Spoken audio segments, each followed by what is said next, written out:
Welcome to the Value Makers Podcast. My name is Ryan Purvis. I'm your host, supported by Heather Bicknell, as we meet with the people that make the digital workspace work. It's about the technology, it's about improving people's work experience and finding the return on value. Thanks for joining us on the show. Please like and subscribe and share with your colleagues. It helps us grow the podcast, and we appreciate any help you can give us. Patrick, welcome to the Value Makers Podcast. Do you want to introduce yourself, please? Yeah, thank you for having me, Ryan. My name is Patrick Tammer. I'm a senior director with Scale AI, the AI innovation cluster in Canada, where we work with industry companies and startups to promote AI in Canada. Okay.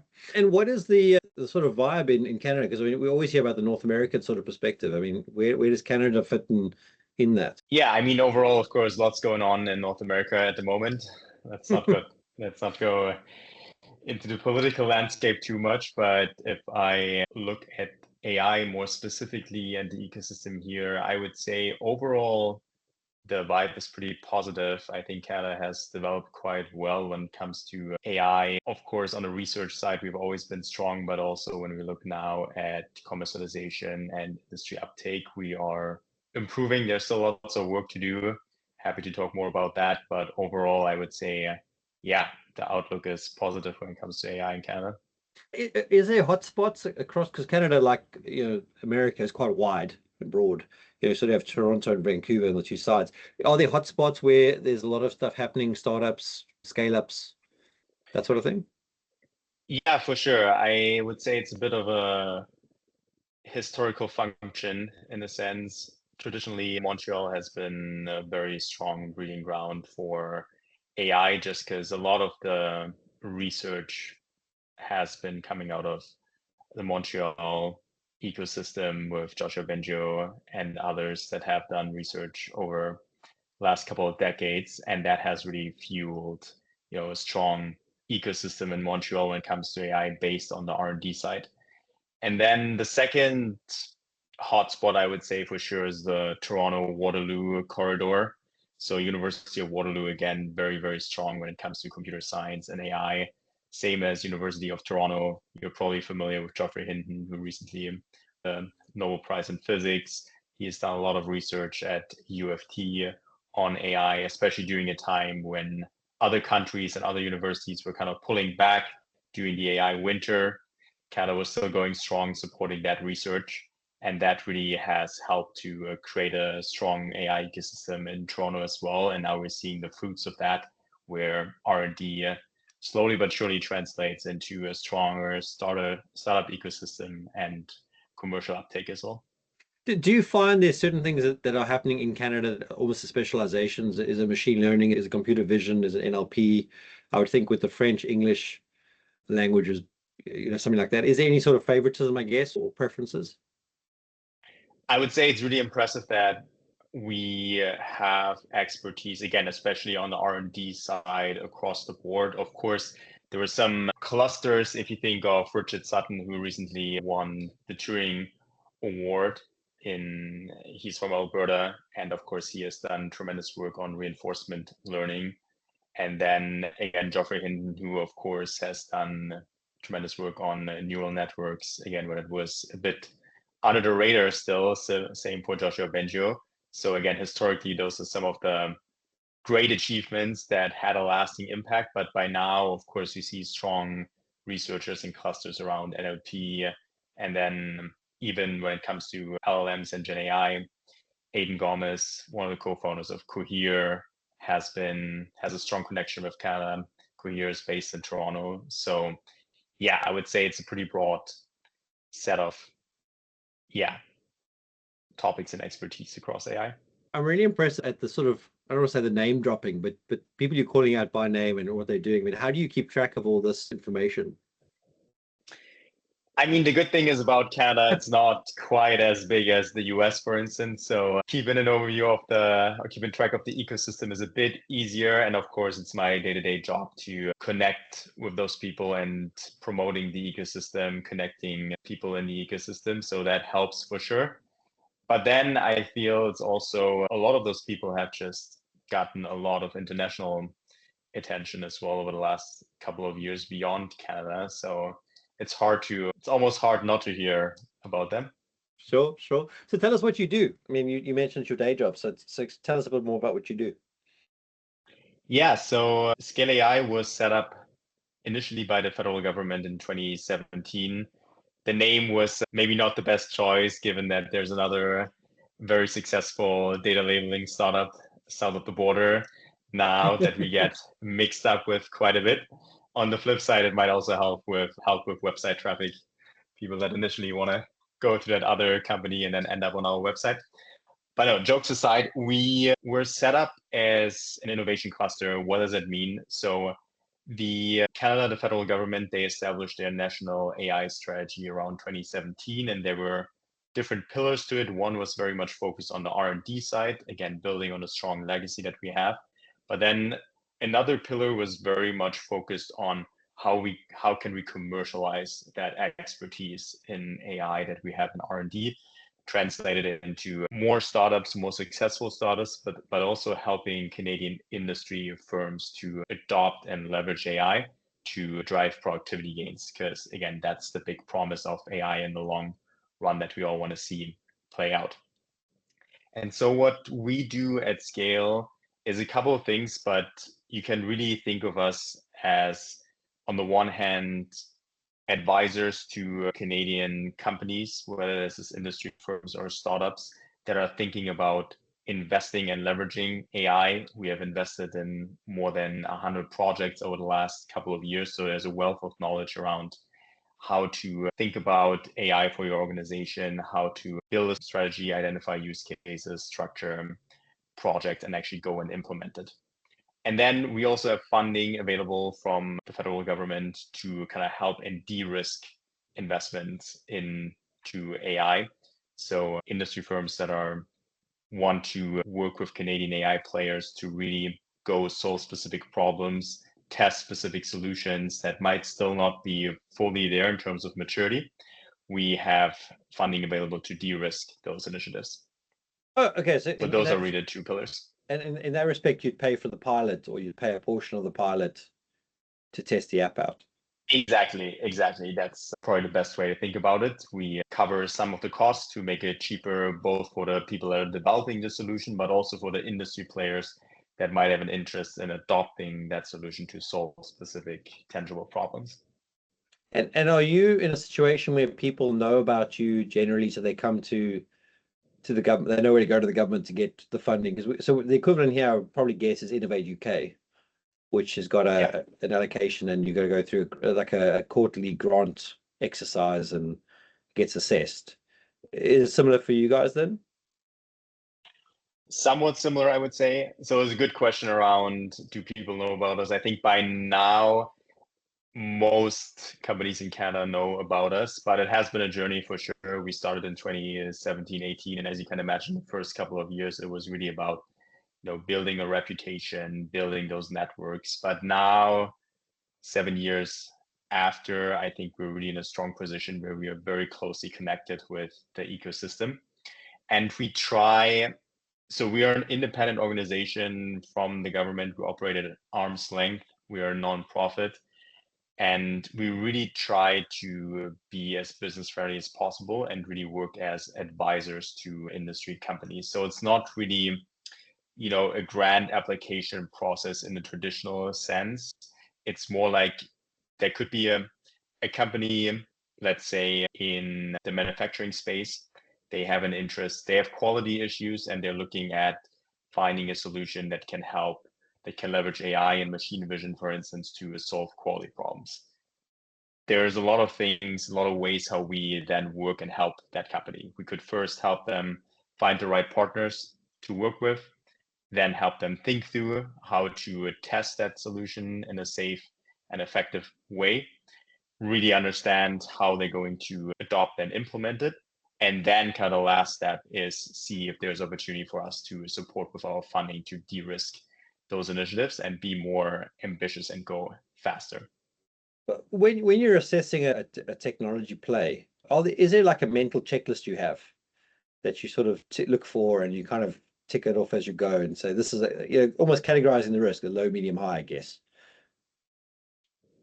Yeah, we definitely do look at the maturity level, and depending on the maturity level, we understand that there might be more de-risking or support needed. But when it comes to selecting specific technologies or solutions or industry, we actually try to stay as agnostic as possible, because honestly, I don't think that we as a relatively small team or even the government can pick the best solutions necessarily. We kind of trust the market demand. So what matters to us is, even if you have an early pilot stage technology or solution, but if you have to find at least some market interest, some company in the market that is willing or interested to work with you. That's what we want to see, to kind of as an indicator that there is market demand. And then we're happy to work with you and hopefully translate that into a more mature market solution that can really be commercialized broadly in Canada and then also abroad. Yeah, I was gonna. So two questions. One was, is this the intent to get that sort of grant or risk mitigation is for a Canadian business and a Canadian provider, say, but surely there's an intent to go beyond the borders.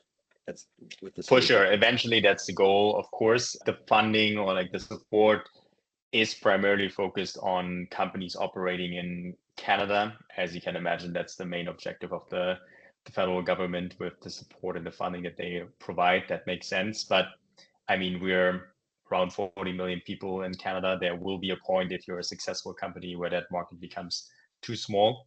And of course, we want to support those companies to go abroad as well. Obviously, we have an interest for a lot of the expertise, the IP, and also a lot of the resources to stay in Canada, continue building that ecosystem. But it's natural that at some point they want to expand their business, and that's a good thing for sure. Yeah. So the second question I had is, so you're providing funding to de-risk, and you mentioned arm length from the government, but who's providing the funding? Do you take a stake? Do you get repaid?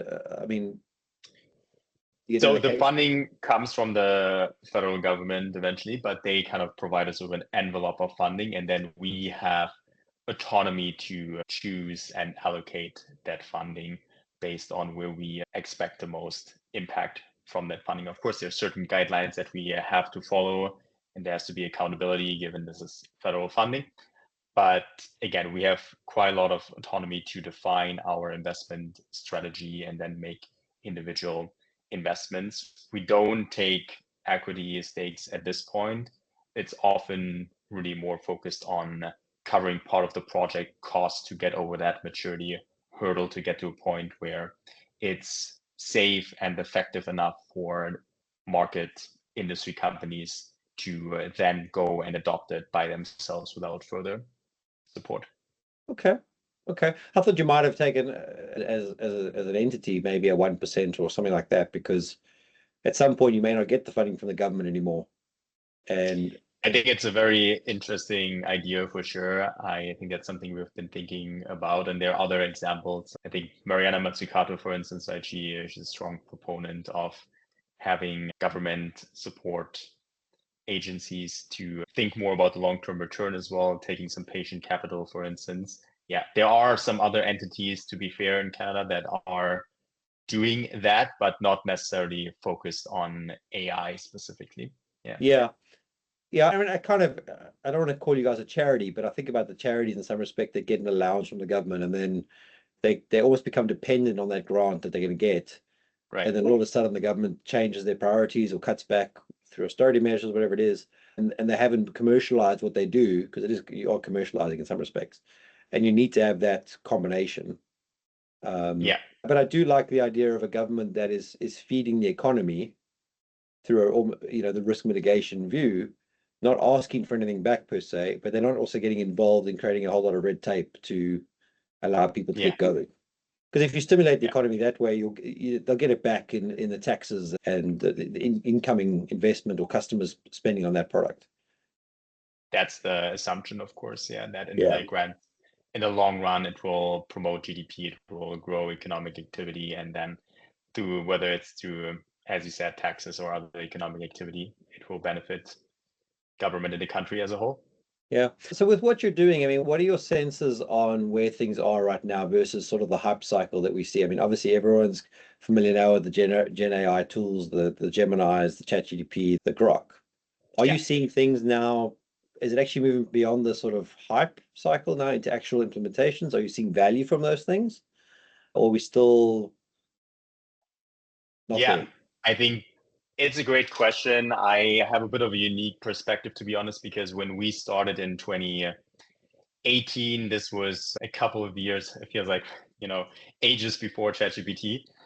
But a lot of the technology and the solutions that we saw at that point was really more traditional machine learning, and was really a lot focused on what I would classify as industrial use cases. So again, using machine vision, for instance, to improve quality control in a manufacturing site, or Yeah. demand forecasting for individual, for a supply chain or logistics company.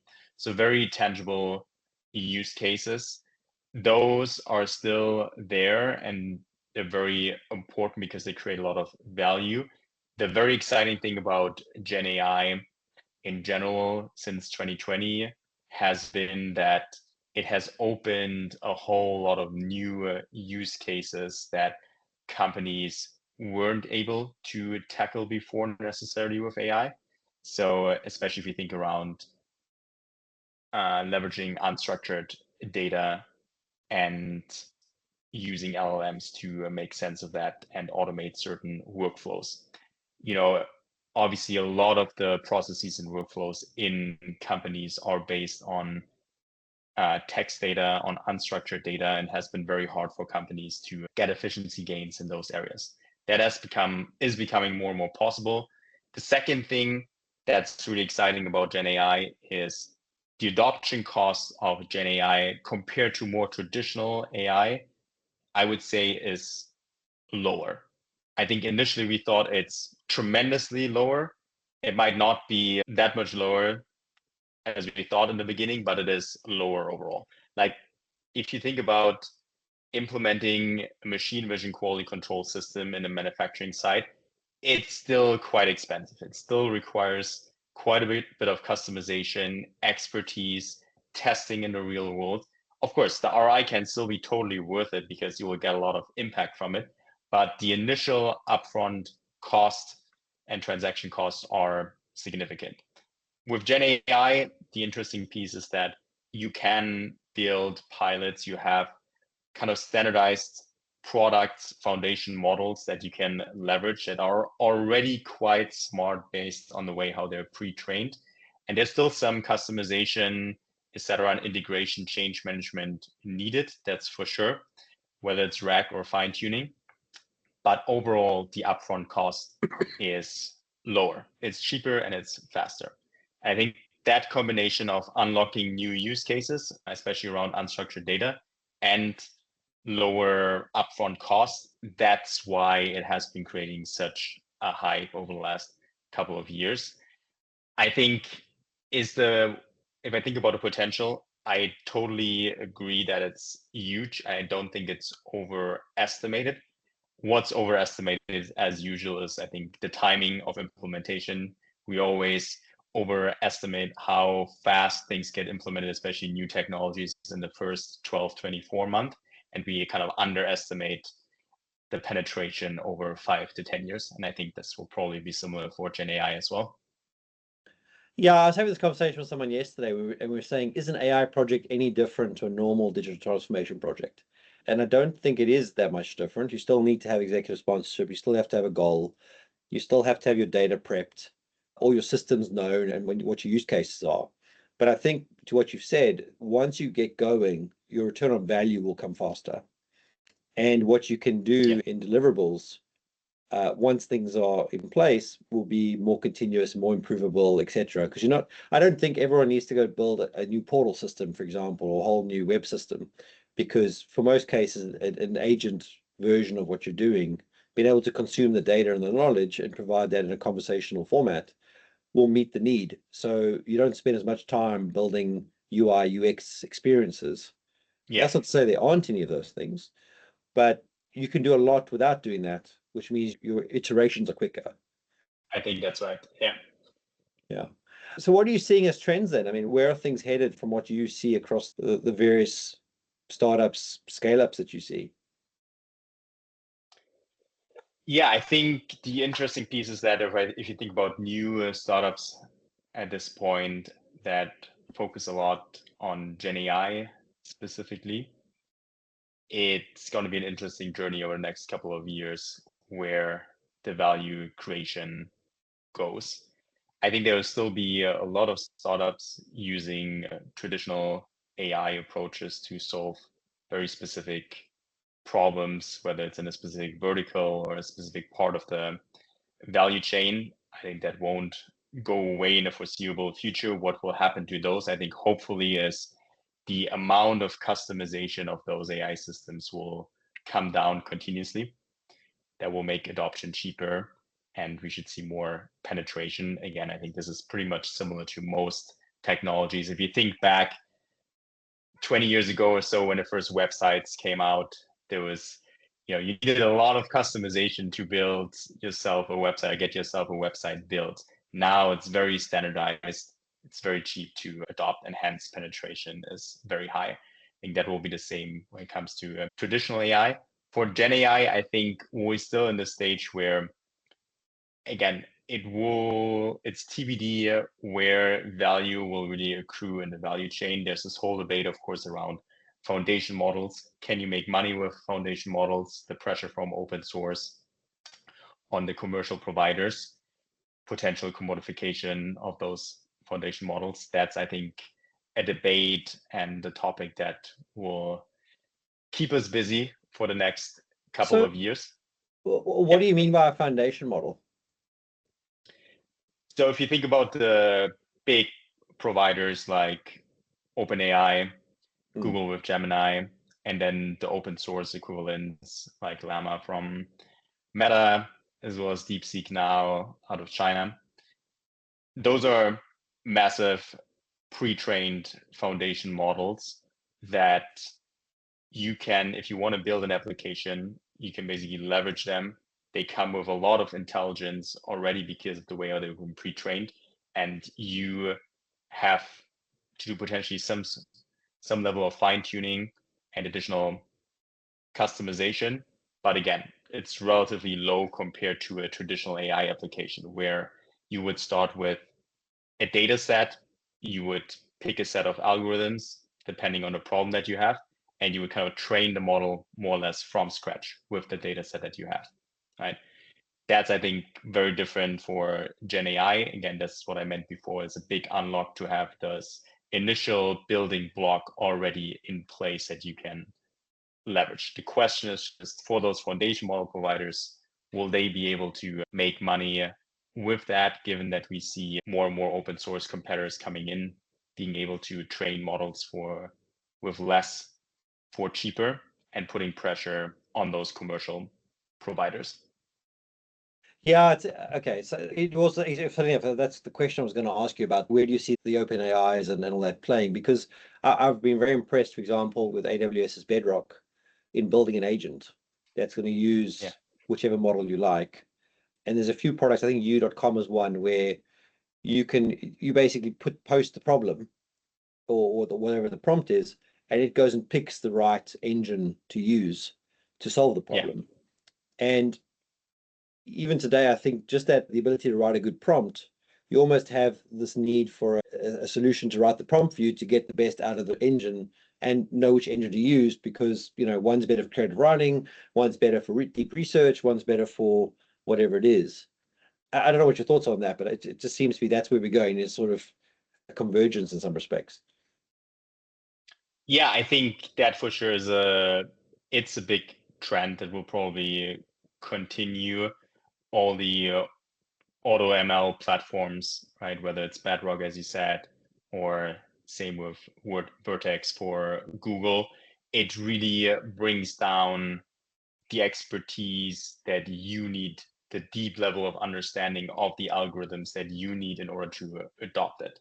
You can, in a way, bring your data, define the problem, and let those AutoML platforms pick what the right algorithm or right model to use is. In a way, you're right. We're seeing that as well for the foundation models or for Gen AI as well. If I go to OpenAI now, they're obviously trying to get to a point where, depending on my prompt, they will pick whether this is a reasoning problem or this is a search problem and pick the best model based on the models that they have, right?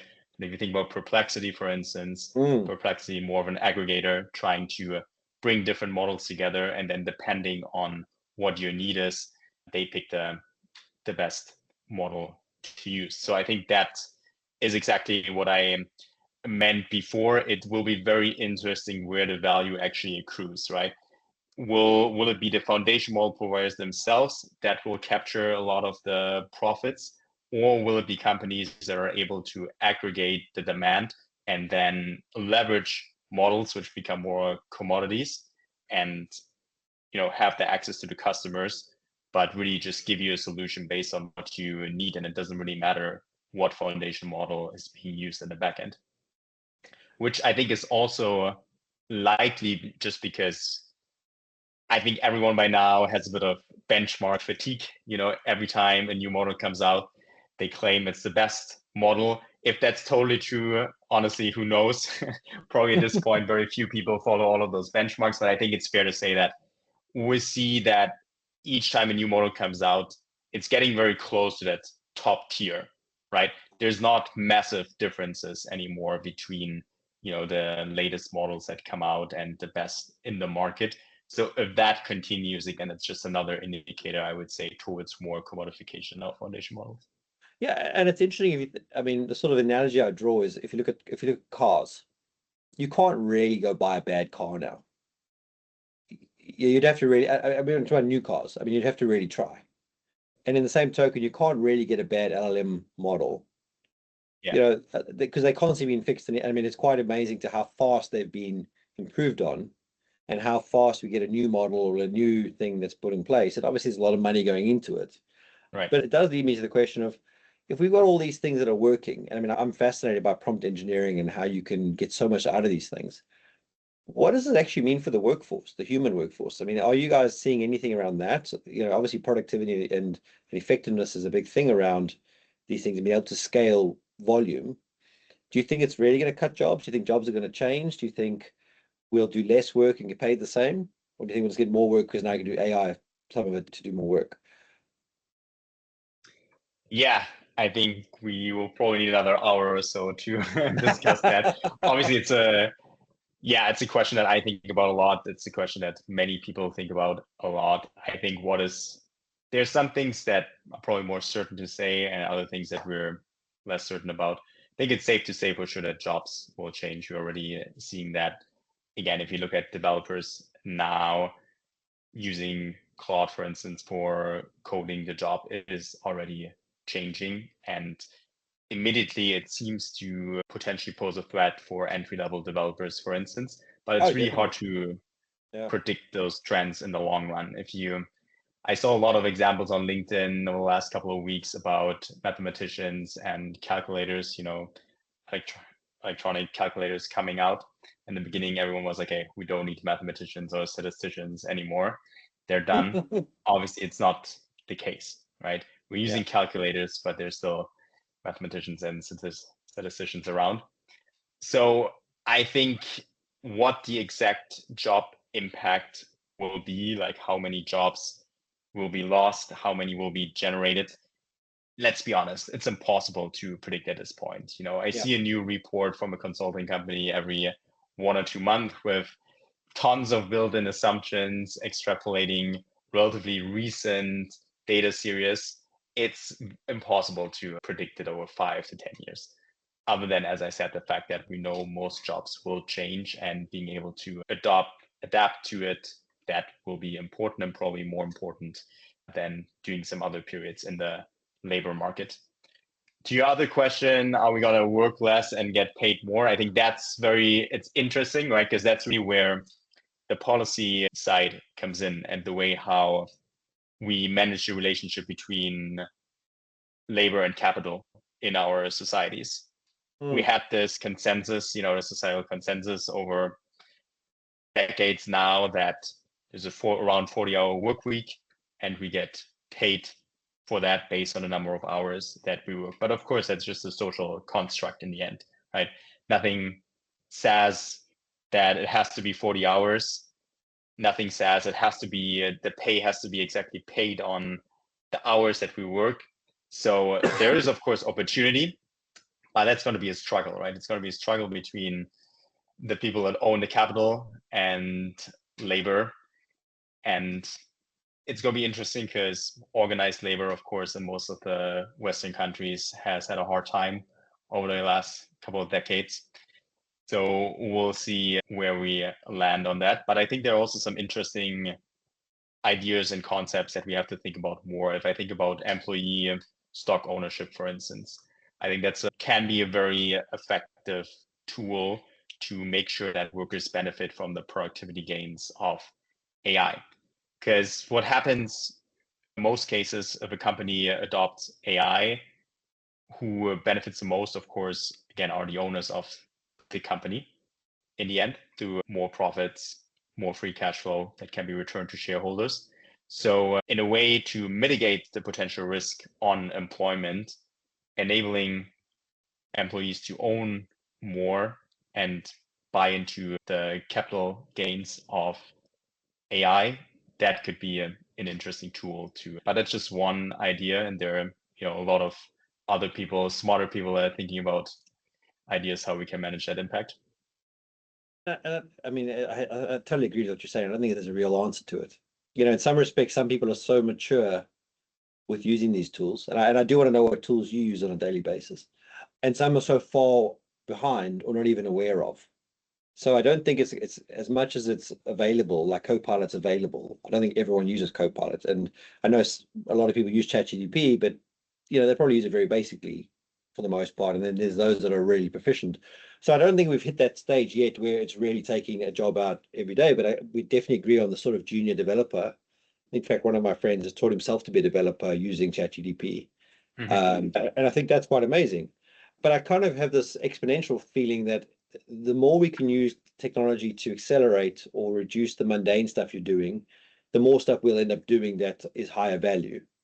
And you'll keep raising the bar. So there'll always be work to be done because we'll always raise the bar. Yeah. And want to do more I stuff. think for sure that would be the Goldilocks outcome if we can get rid of the sort of annoying work and focus on, as you said, more creative work, but also like more human work in a sense, human interactions. That's what really matters to us, but it's also, again, we're still a lot better, obviously, than machines and algorithms.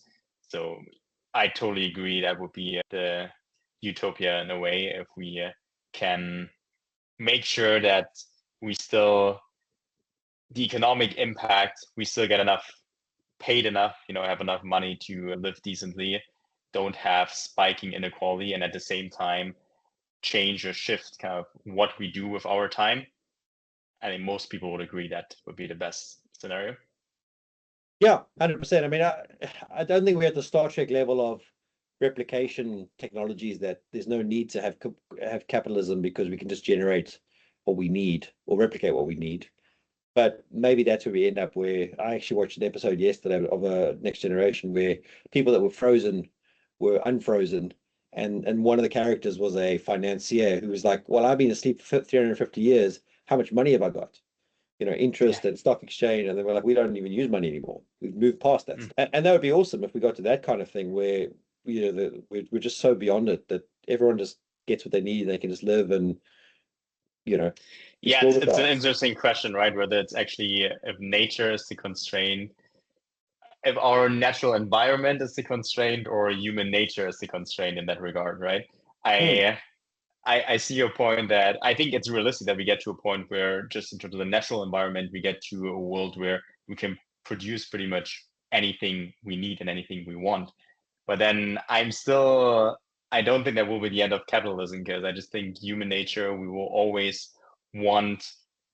compare each other. We will always want certain things that other people don't have to make us feel better. So we will find new things that are harder to create or that are scarce, around us. So I'm not too positive around. I think human nature in my opinion, is the bigger constraint than the natural environment. I fear. Well, I always joke about having the aliens invade as one way to unify the world. And I always joked about that prior to COVID, because I actually thought the one thing that COVID did, at least in the beginning, is it unified the world because everyone had the same problem. Unfortunately, it went, to your point, the human nature kicked in and it became a lot more messy and ugly than it needed to be. Yeah. Who gets the vaccine first, etc. Yeah, all that stuff. And does the vaccine work? I mean, that's a very long conversation. So what tools do you use? What's as someone who's exposed to AI all the time, are you using commercial stuff, or do you have access to some of these startups that you're trying out as well, or a bit of both? I would say at the moment, most of my processes and workflows that I run are enhanced by AI. Yeah. I wouldn't say there are specific things I 100% hand it over.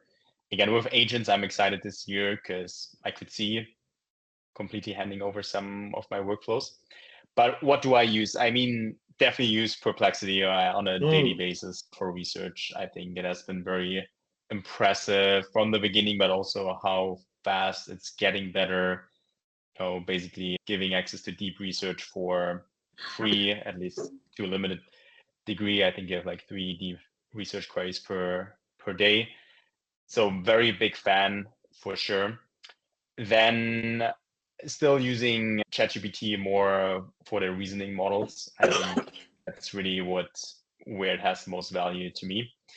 And then I have some things where I use data documents that are more sensitive. So I use LM Studio, which basically allows you to download and self-host some open source models on your desktop. That's very convenient because, again, you don't have to be worried about any of the data being uploaded. Those are the main tools. Cursor for sure, if I have to build something myself, I want to test something myself. Don't have enough time, unfortunately. Would love to use them more often, but for sure, very impressed by what Cursor has built as well.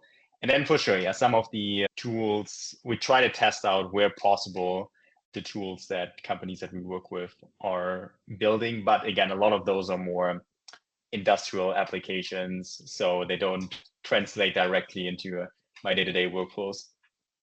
Yeah, I mean, my thing that I want to build is a second brain. I just want that brain that I could just send. And I've been designing it like the whole week, like just processing all my email, and I've got multiple places that I capture tasks and just processing all that, and almost. And I read a lot of science fiction, and there is one of the books that I read, I can't think what it was called now, where there's a whole society that's run by AI. There's no government because it's an AI engine. Whatever you need, you get it from the AI. And to some extent, I want that. Like we get from a school's point of view, we get so much communication, email, WhatsApp, in the app, etc. And my wife and I keep saying, "What are we doing this week? What was that thing?" Because it's so much to go through. So I'm actually just downloading LM Studio now because I want to play with that, because I've always been nervous about putting that, even though I've turned off the training part in ChatGPT. Always been nervous to put that kind of stuff in there. So I'm gonna play with that. Oh, cool. That's an interesting point that you make around you have data to do, etc., in so many different places. I think this goes back again to why it's such a big debate, who can actually grab the most profit or most value. Because I have been very excited. I use Google, I use Gmail, etc. I use Google Workspace, most of the productivity apps. So I've always been very excited about Gemini if they really figure out how to connect all those applications across. And then, as you said, I use Gemini in Gmail right now, and it's helpful to some degree, but it's not really there yet where it can really connect, again, more like an agent across all my productivity applications. Even if it's just Google to start with, that's already massive, right? Yeah.